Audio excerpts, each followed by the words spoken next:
ವಿದ್ಯುತ್ ಶಾರ್ಟ್ ಸರ್ಕ್ಯೂಟ್ನಿಂದ ಗೋಡೌನ್ಗೆ ಬೆಂಕಿ.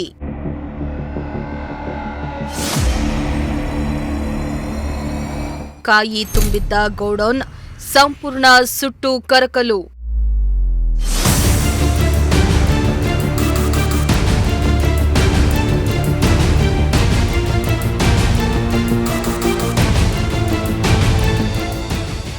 ಕಾಯಿ ತುಂಬಿದ ಗೋಡೌನ್ಗೆ ವಿದ್ಯುತ್ ಶಾರ್ಟ್ ಸರ್ಕ್ಯೂಟ್ನಿಂದ ಬೆಂಕಿ ತಗುಲಿ ಲಕ್ಷಾಂತರ ರೂಪಾಯಿ ಮೌಲ್ಯದ ವಸ್ತುಗಳು ಬೆಂಕಿಯಲ್ಲಿ ಸುಟ್ಟು ಭಸ್ಮವಾಗಿರುವ ಘಟನೆ ಚಿಕ್ಕನಾಯಕನಹಳ್ಳಿ ತಾಲೂಕಿನ ಸಿದ್ದನಕಟ್ಟೆಯಲ್ಲಿ ನಡೆದಿದೆ.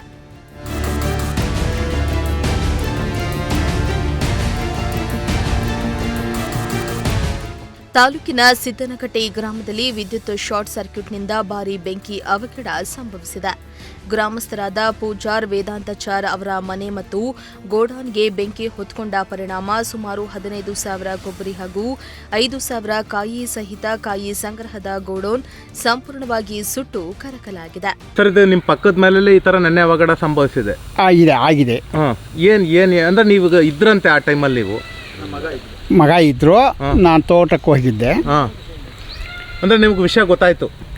ವಿಚಾರ ಗೊತ್ತಾಯ್ತು. ಬಂದ ತಕ್ಷಣ ಹೆಂಗಿತ್ತು ಸಿಚುಯೇಷನ್ ಇಲ್ಲಿ? ಏನು ಸತ್ತು ಆಲ ಜನ ಸೇರ್ಕೊಂಡ್ಬಿಟ್ಟಿದ್ರು, ಹತ್ಕೊಂಡು ಎಲ್ಲ ಉರಿತಾ ಇತ್ತು. ಈಗ ನೀವು ಕೊಬ್ಬರಿ ನಿಮ್ದೇನ ಸರ್? ಇದು ನಮ್ದೇನೆ ಗೋಡೌನ್. ಎಷ್ಟಿರ್ಬೋದು ಸುಮಾರು ಇದು ಕೊಬ್ಬರಿ? ನಮ್ದು ಎಲ್ಲ ಇದೊಂದು 30 ಒಂದು 40 ಸಾವಿರ ಇದೆ. 40 ಸಾವಿರ ಅಂದ್ರೆ ಈ ಅವಘಡಕ್ಕೆ ಮೇನ್ ಶಾರ್ಟ್ ಸರ್ಕ್ಯೂಟ್ ಕಾರಣ. ಈ ರೈತರಿಗೆ ಏನು ಸಂದೇಶ ಕೊಡ್ತೀರಾ? ರೈತರಿಗೆ ಇನ್ನೇನು ಈ ಥರ ಮಾಡ್ಕೊಳೋದು ಹತ್ರದಲ್ಲಿ ಇರೋದಲ್ಲ, ದೂರನೇ ಇರಬೇಕು ಅನ್ನೋ ಒಂದು. ಯಾಕೆಂದ್ರೆ ಇಷ್ಟು ದಿನ ತೆಂಗು ಕೊಬ್ಬರಿ ರೇಟ್ ಕಡಿಮೆ ಇತ್ತು. ಈ ವರ್ಷ ಏನೋ ಬಂದಿದೆ ಭಗವಂತನ ಲೀಲೆಯಿಂದ. ಆದರೆ ಇದು ನಾವೇನು ಮಾಡಿದ್ರು ಪ್ರೈವೇಟಾಗೆ ಮಾಡಬೇಕು. ನಾವು ಮುನ್ನೆಚ್ಚರಿಕೆ ವಹಿಸ್ಕೋಬೇಕು, ಮಾಡಬೇಕು. ಆಮೇಲೆ ಗೋಡನ್ ಪಕ್ಕ ಸತ್ಯ ಹುಲ್ಲು ಅದು ಗರಿ ಪರಿ ಏನು ಇರಬಾರ್ದು. ನೀವು ಒಬ್ಬ ರೈತರಾಗಿ ಈ ರೈತರ ಈ ಪರಿಸ್ಥಿತಿಗೆ ಏನು ಹೇಳ್ತೀರಾ? ಸರ್, ಕಷ್ಟನೇ ಜೀವನ ಹಿಂಗಾದ್ರೆ, ಈ ಥರ ಆದಾಗ. ಯಾಕೆಂದ್ರೆ ಕಷ್ಟಪಟ್ಟು ಬೆಳೆದು ಕಷ್ಟಪಟ್ಟು, ಯಾಕೆಂದರೆ ಹತ್ತು ಕಡೆ ಹಂದಿ ಕಾಟ, ಹತ್ತು ಕಡೆಗೆ ಬಿದ್ದೋದು, ವೇಸ್ಟ್ ಹೋಗೋದು, ಬೆಳೆ ಕಡಿಮೆ, ರೋಗದ ಕಾಟ. ತೆಂಗಿಗೆ ರೋಗ ಜಾಸ್ತಿ ಇದೆ. ವಿಪರೀತ ರೋಗ ಇದೆ ತೆಂಗಿಗೆಲ್ಲ. ನಿನ್ನೆ ಕಾರ್ಯಕ್ರಮ ಇತ್ತು ಗೋಶಾಲೆಯಲ್ಲಿ. ನಾವೆಲ್ಲ ಕುಟುಂಬದವರೆಲ್ಲ ಅಲ್ಲೂ ಹೋಗಿದ್ವಿ. ಅದೇ ಸಮಯದಲ್ಲಿ ಒಂದು 2:30-3 ಗಂಟೆ ಸಮಯದಲ್ಲಿ ಕಾಲ್ ಬಂತು, ಈ ಥರ ಮನೆ ಕೊಬ್ಬರಿ ಗೋಡನ್ಗೆ ಬೆಂಕಿ ಬಿದ್ದಿದೆ ಅಂಥೇಳಿ. ಬಂದು ನೋಡಿದಾಗ ಬೆಂಕಿ ತುಂಬ ಜೋರಾಗಿ ಹರಡ್ಕೊಂಬಿಟ್ಟಿತ್ತು. ಸೊ ತುಂಬ ಲಾಸ್ ಆಗಿದೆ. ಸುಮಾರು 13-14 ಲಕ್ಷ ನಷ್ಟ ಆಗಿದೆ ಅಂಥೇಳಿ. ಅದೇ ಥರ ಲಾಸ್ಟ್ ನವಂಬರ್ನಲ್ಲಿ ನಮ್ಮ ಚಿಕ್ಕಪ್ಪ ಜಮೀನಲ್ಲೇ KEB ಲೈನ್ ಹೋಗುತ್ತಲ್ಲ, ಆ ಲೈನು ಸ್ಯಾಗಿಂಗ್ ಆಗಿ ಅಂದರೆ ಬಿದ್ದುಬಿಟ್ಟಿತ್ತು. ಆವಾಗಲೂ ಕೂಡ ಅಂದರೆ ಬೇಲಿ ಮೇಲೆ ಬಿದ್ದು. ಸೊ ಆವಾಗಲೂ ಕೂಡ ಸುಮಾರು 2 ದನಗಳು, ತುಂಬ ಚೆನ್ನಾಗಿರೋಂಥ ದನಗಳು, ಸುಮಾರು 2 ಲಕ್ಷ ರೂಪಾಯಿ ವ್ಯಾಲ್ಯೂ ಇರುವಂಥ ದನಗಳು ಕೂಡ ಸತ್ತೋಗಿತ್ತು. ಅವ್ರಿಗೂ ಕೂಡ ಆ ಶಾಕ್ ಟ್ರೀಟ್ಮೆಂಟಿಂದ ಈಗಲೂ ಕೂಡ ಚೇತರಿಸ್ಕೊಂಡಿಲ್ಲ. ಕೈ ಈಗಲೂ ಕೂಡ ನೋವಿದೆ, ಟ್ರೀಟ್ಮೆಂಟ್ ನಡೀತಾ ಇದೆ. ಸೊ ಆ ಒಂದು ಘಟನೆ ನಂತರ ಇದೊಂದು ಆಗಿರುವಂಥದ್ದು ಬಹಳ ದುರ್ದೈವ ಆ್ಯಂಡ್ ದೆನ್ ಅನ್ಎಕ್ಸ್ಪೆಕ್ಟೆಡ್ ಇದೆಲ್ಲ. ಸೊ ಅದಕ್ಕೋಸ್ಕರ ಸರ್ಕಾರ ಈ ದೃಷ್ಟಿಯಿಂದ ರೈತರಿಗೆ ಸಹಕಾರ ಆಗುವಂಥದ್ದು ಏನಿದೆಯೋ ಅದನ್ನು ಮಾಡಬೇಕು ಅಂತ ಹೇಳಿ ಈ ಮೂಲಕ ಕೇಳ್ಕೊತೀನಿ. ಇನ್ನು ವಿದ್ಯುತ್ ಶಾರ್ಟ್ ಸರ್ಕ್ಯೂಟ್ನಿಂದ ಕ್ಷಣ ಮಾತ್ರದಲ್ಲಿಯೇ ಬೆಂಕಿಯ ಆರ್ಭಟ ಹೆಚ್ಚಾಗಿತ್ತು. ಊರಿನ ಜನರು ಬೆಂಕಿ ನಂದಿಸಲು ಹರಸಾಹಸ ಪಟ್ಟಿದ್ದಾರೆ. ಆದರೂ ಬೆಂಕಿ ನಿಯಂತ್ರಿಸಲು ಸಾಧ್ಯವಾಗಿಲ್ಲ. ವಿಷಯ ತಿಳಿದು ಸ್ಥಳಕ್ಕೆ ಅಗ್ನಿಶಾಮಕ ದಳದ ಸಿಬ್ಬಂದಿ ದೌಡಾಯಿಸಿ ಬೆಂಕಿಯನ್ನ ನಿಯಂತ್ರಣಕ್ಕೆ ತರುವಲ್ಲಿ ಯಶಸ್ವಿಯಾದರು. ಅವಘಡದಲ್ಲಿ ಆಗಬಹುದಾದ ಹೆಚ್ಚಿನ ಅನಾಹುತ ತಪ್ಪಿಸಿದ್ದಾರೆ. ಆದರೆ ಬೆಂಕಿ ಅವಘಡದಲ್ಲಿ ಲಕ್ಷಾಂತರ ರೂಪಾಯಿಗಳ ನಷ್ಟ ಸಂಭವಿಸಿದೆ ಎಂದು ಗ್ರಾಮಸ್ಥರು ತಿಳಿಸಿದ್ದಾರೆ. ಈ ಘಟನೆ ಸಂಬಂಧ ಚಿಕ್ಕನಾಯಕನಹಳ್ಳಿ ಪೊಲೀಸ್ ಠಾಣೆಯಲ್ಲಿ ಪ್ರಕರಣ ದಾಖಲಾಗಿದೆ. ಇದು ಘಟನೆ ನಿನ್ನೆ ನಡೆದಿದೆ. ಸುಮಾರು ಲಕ್ಷಾಂತರ ರೂಪಾಯಿ ನಷ್ಟ ಆಗಿದೆ. ಹೌದು. ಏನು ಹೇಳ್ತೀರಿ ಘಟನೆ ಬಗ್ಗೆ? ಸರ್, ಇದು ಆಗಬಾರ್ದಿತ್ತು, ಆಗ್ಬಿಟ್ಟಿದೆ.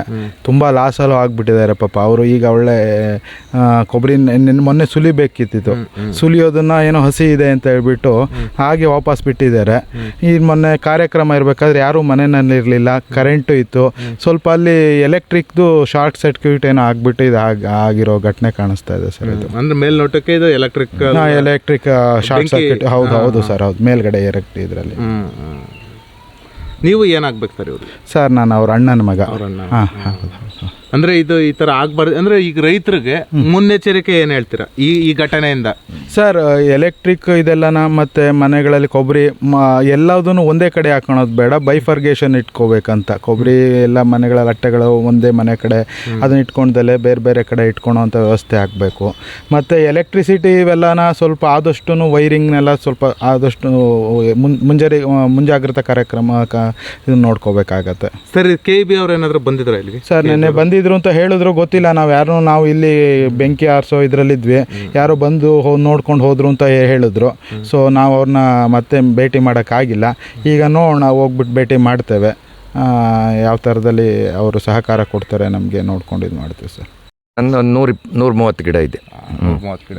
ಈಗ ಅಂದ್ರೆ ಇವತ್ತು ಅಂದ್ರೆ ಈ ಕೊಬ್ಬರಿ ಮತ್ತೆ ಕಾಯಿ ರೇಟ್ ಕಮ್ಮಿ ಇತ್ತು, ಕೊನೆ ವರ್ಷದವರೆಗೂ ಕಮ್ಮಿ ಇತ್ತು. ಈ ವರ್ಷ ದೇವ್ರ ದಯದಿಂದ ರೈಸ್ ಆಗಿದೆ, ಕೊಬ್ಬರಿ ರೇಟು ಜಾಸ್ತಿ ಆಗಿದೆ, ಕಾಯಿ ರೇಟು ಜಾಸ್ತಿ ಆಗಿದೆ.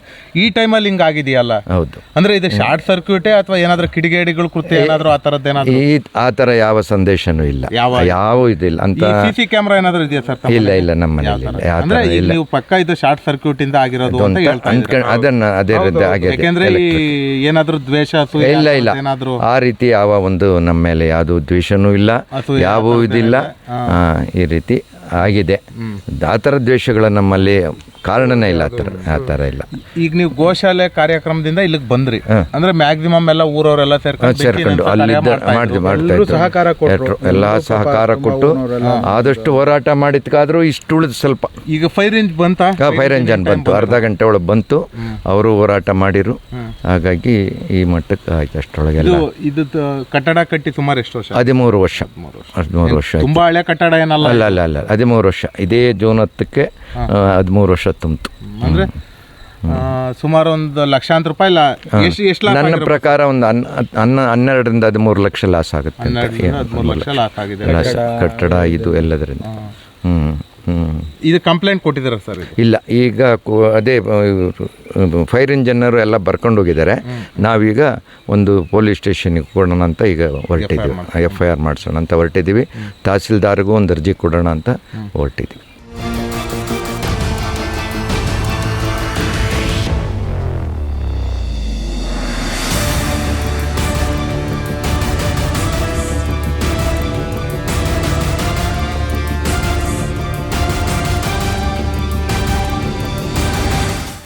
ಚೇತನ್ ಕುಮಾರ್, ಪ್ರಜಾಶಕ್ತಿ ಟಿವಿ, ಚಿಕ್ಕನಾಯಕನಹಳ್ಳಿ.